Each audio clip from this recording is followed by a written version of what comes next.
Wonderful. So, ladies and gentlemen, this is the escapade that we went down, myself and my colleagues and many others, to try to bring some hope to all of us, but also to understand reality, because we believe that Earth for all is both possible and essential. We have no choice. And I don't know why the clicker is not working. Next slide, please.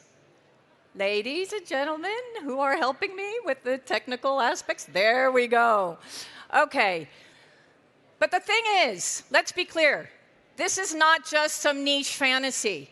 We've even seen that at the World Economic Forum, most of the CEOs have rated that in the next 2 to 10 years, social and environmental tensions are going to be the most important point with regard to society and also business leadership. So how do we address the global risks that we know are hitting us today and plan for tomorrow? What does that look like when we take into consideration the major elephants in the room? Elephant number one, our material footprint. A material footprint that we know is largest in the wealthiest countries, basically Europe, the United States, high-income countries. Elephant number two, the percentage of CO2 emissions are coming from those countries, and it is the most vulnerable that are getting hit by most of the climate impacts. We know that our 10% of total lifestyle consumption emissions is only responsible by the poorest 50% of society. And here's elephant number three, that those poorest 50% take less than 15% in total earnings, while the richest 10% take well over 40%. So within country wealth distribution, we see that this has been moving the wrong direction. We see that we have growing inequality and growing poverty across the globe at the same time that we have the compound effects of COVID, climate, and conflict. So what can we do? Well, first, we need to understand what is this obsession with wealth. Not only are we obsessed with wealth, but we are obsessed with consumption. And yes, we can see in this particular graph that life satisfaction is actually going down the wealthier you get. There is a ceiling of about $60,000 per annum. And then, having more doesn't necessarily make us more happy. So how do we contend with this? Our challenge is to understand how we can actually shift our economies to deal with this inequality, to bring people within a social equity system, and at the same time within the planetary boundaries. That's what we call the donut. This also means a dignified existence for most people, and you will see that this is fundamental. That transformational economics for the 21st century enables accounting for social and environmental risks. That this also expands our perspective of public goods and the global commons and takes them into account. That it corrects inequity and that it increases the agency of women and of workers. Because, ladies and gentlemen, we need to understand that our economy is currently over-financialized. You can basically fire 10,000 people and your shares go up as a company. Shareholder value is the premise of today's economy. And yet our economy is supposed to service people. And now in particular, it has to service people, planet, and prosperity at the same time. So our analysis, what we're calling the spaghetti, is a series of these different interrelationships. Understanding the link between social tipping points, environmental tipping points, resource use, our financial system, our economic system, access to healthcare, etc., etc. And lo and behold, when we run the model, what do we discover? That the speed of action on planetary boundaries is a function of the speed of action on inequality and poverty. Working with Johan Rockström, who is the rock star in climate science, His aha moment was this: understanding that actually we will not meet our planetary boundaries, we will not meet our greenhouse gas emission objectives unless we deal with this very fact. So how do we do that? How do we do that when we know that we've got farmers in the street that are claiming for a fair price for their goods, who are saying now that they think that it is climate and green that is making their lives more difficult, and yet we know that that's a fallacy? What are the arguments that we need to come up with, the narratives that will bring more people on the journey? That is what Earth for All is about. Earth for All is about two key scenarios. The too little, too late scenario, which is the business as usual scenario, it's today's scenario, and the giant leap scenario. A giant leap scenario where societies are more resilient, where extreme weather events come and go without topping the entire nations, without conflicting people's own equity. This is what the giant leap is about. The giant leap is about a systems change agenda for well-being within the planetary boundaries.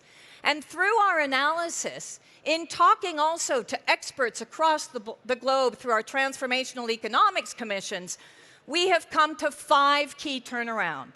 Those 5 key turnarounds, as was said in the small film, basically will cost us 2 to 4% of GDP per annum. Probably much less than the defense budgets of a couple of countries. But what is so important about these 5 key turnarounds? These 5 key turnarounds look at poverty, empowerment, and inequality first, and then food and energy as key underbellies of change. Poverty, empowerment, and inequality means that we need to address that key elephant in the room. One, giving women more agency, in particular in countries where actually women are not even allowed to go to school. Ensuring that women are not only in board positions and enabled to have decision-making positions, but that in low-income economies, they are actually part of the society, not just a parallel economy. Ensuring that poverty is reduced inextricably, and ensuring that actually inequality, not only here in France or in the United States, where I grew up in San Francisco, and we see the highest homeless rate, we see the highest addiction rate, we see the highest mental illness and suicide rate, and yet we also see the highest wealth. Inequality is not just an issue between North and South. It is definitely an issue within our countries. So how do we deal with that? Because we know that if we don't deal with it, tension will increase. And we're seeing it now. Check out those farmers. They're getting pretty pissed. And so many others that are starting to say enough is enough. Oil and gas companies make $2.8 billion windfall profits per day on the back of energy poverty. That is the reality, ladies and gentlemen, at a time when actually just this past week in Texas, oil and gas producers said, gone is the age of renewables. We're going to continue pumping oil and gas because we feel that actually all we need to do is clean it up and it'll be fine.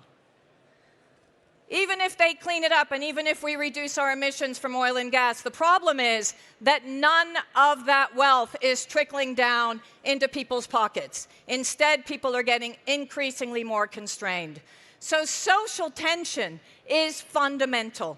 Social tension by 2030 will already start to be reduced if we move forward in the giant leap. And here is the key.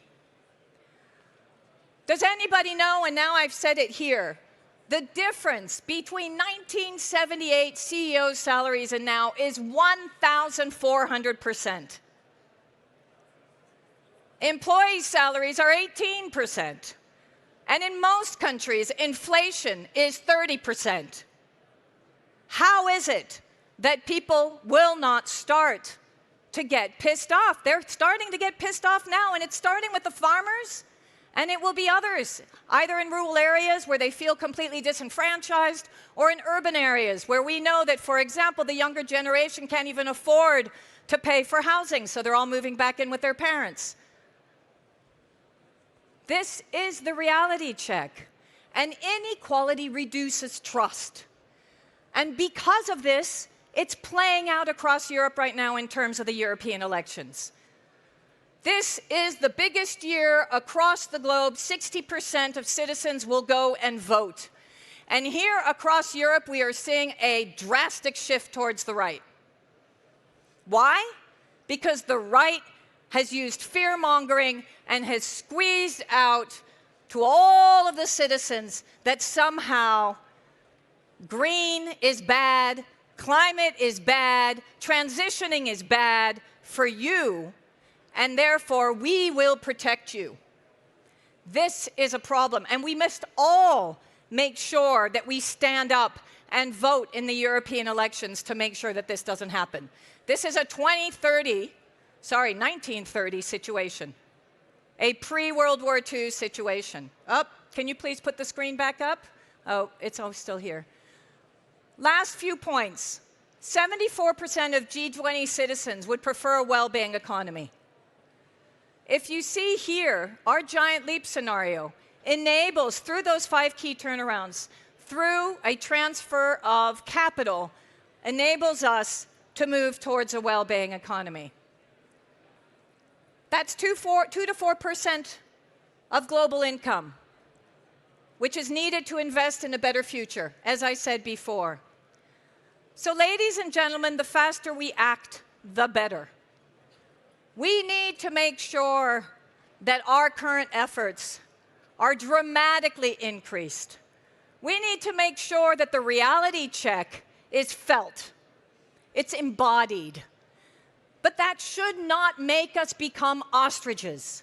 That should not make us freak out and think, this is too much for me. I can't do anything.